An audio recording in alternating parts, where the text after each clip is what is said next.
sekretaris?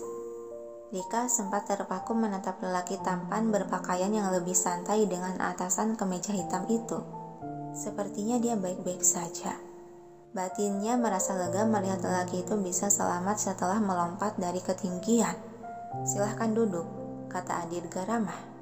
"Ayo Hani," ajak Joseph mengusap punggung tangan Rika yang masih mengait di lengannya. Iya." Kedua pelayan segera menarikan dua kursi sehingga mereka berdua mengambil duduk di kursi yang berseberangan dengan dua lelaki tersebut. "Baru sempat lagi aku bertemu denganmu. Bagaimana kondisimu, Nona? Apa kau bisa tidur nyenyak?" tanya Adirga memulai obrolan. Rika tersenyum canggung dan menganggukkan kepala kikuk. Saya baik." Sedangkan Alex sudah larut dalam kesenangannya sendiri menatap lekat seakan tak mau terlewatkan, walau sedetik saja untuk memandangi kecantikan gadis di hadapannya. Deheman keras Joseph, tak memutuskan pandangan lelaki tampan yang sedang memandangi anak gadisnya. Adirga melirik ke arah lelaki sebayanya yang di seberang. Sudut bibir dia berkedut mengulas senyuman miring. "Sepertinya ayahmu sudah lapar. Baiklah, hidangkan sekarang." Yang dengan sigap para pelayan berdatangan mendorong beberapa troli makanan dan mulai bergerak menyajikan makanan ke atas meja besar itu sehingga di atas meja tersebut telah terisi penuh oleh berbagai menu makanan. Rika menatap takjub dan lapar melihat sebagian besar menu di atas meja itu berbahan dasar dari hewan laut. "Kudengar dari Al, kau sangat suka sekali makanan seafood," kata Pak Adirga membuat gadis itu tersenyum malu. "Iya, saya sangat suka sekali." "Nah, makanlah. Kamu kan suka kerang." Serempak Joseph dan Alex menyodorkan semangkuk kerang ke hadapan gadis itu. Kedua lelaki tersebut saling tatap menatap dalam diam. Makasih," ucapan Rika memutus pandangan tajam kedua pria itu yang bersikap canggung. "Joseph, kau sudah berbicara dengan putrimu?" Adirga bertanya. "Sudah, dan aku mengambil jadwal siang ini untuk berangkat," kata Joseph tenang, disela memotong potongan daging steak di piringnya. Alis Adirga mengernyit menatap tajam. "Apa kau tidak menyampaikan soal perjanjian?" Ucapan Adirga seketika tercekat saat lelaki di hadapannya meletakkan pisau cukup keras ke atas piring dan melemparkan tatapan tajam ke arahnya. Suasana macam apa ini? Kok hubungan mereka kayaknya kurang baik? Batin Rika yang merasakan imbas penekanan dari hawa mencekam ketegangan di antara kedua orang tua tersebut. "Kita bahas soal itu lagi nanti," seringayan sinis terulas di bibir Adirga. "Apa kau pikir aku bodoh?" "Tidak," sahutan cepat Joseph, kembali memegang garpu dan menusuk satu potongan daging untuk disuapkan ke mulut.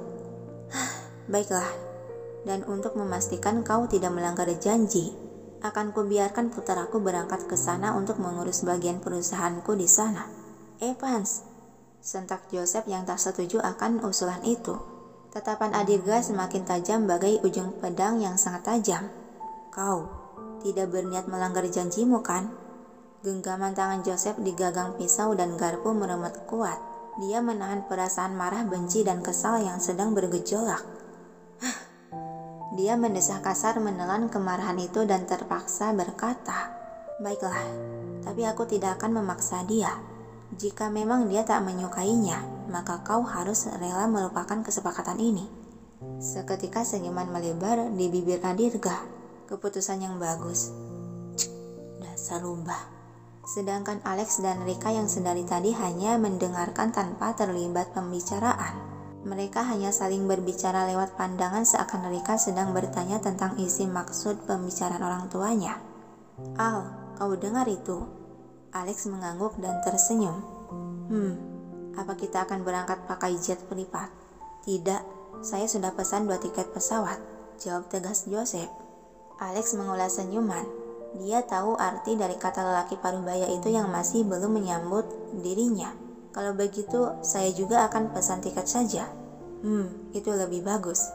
Dan untuk menghindari kecurigaan mereka, sebaiknya kau mengambil ekonomi kelas saja." Adirga menambahkan, walau terasa enggan yang nantinya akan berpisah duduk dengan Rika. Dengan kepaksa Alex memanggutinya. Setelah sekian abad, Rika hanya terdiam memperhatikan saja, akhirnya membuka suara ikut nimbrung. Seketika semua pasang mata langsung tertuju ke arahnya. Iya Hani, ada apa? Rika melirikkan kedua bola mata ke arah lelaki tampan di seberang mejanya. Tuan Sekretaris, Anda kan kenal dekat dengan keluarga Saputra dan juga mengenal Kak Frans. Bisakah Anda menghubungi mereka? Mendengar permintaan itu, dalam sekejap suasana menjadi hening. Ketiga lelaki itu saling melemparkan lirikan dengan bibir terkatup rapat. Saya tidak bisa menghubungi mereka karena ponsel saya hilang. Juga tidak ingat nomor mereka, kata Rika berharap dipenuhi permintaannya. Namun ketiga lelaki itu masih saja terdiam, tak ada yang merespon. Tuan Sekretaris, panggil Rika lagi yang kebingungan akan situasi saat ini.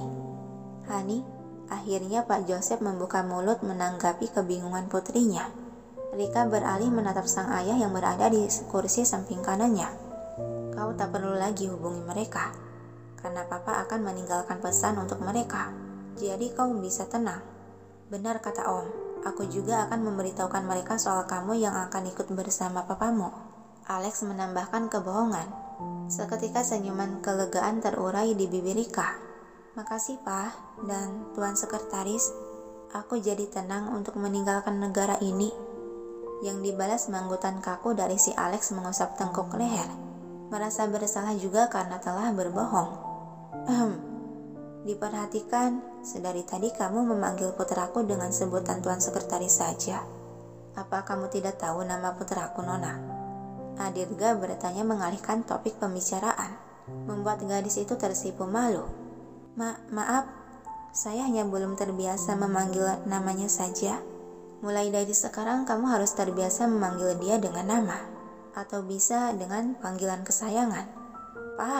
Tegur Alex sudah berwajah merah malu yang malah dibalas tawa geli dari Adirga.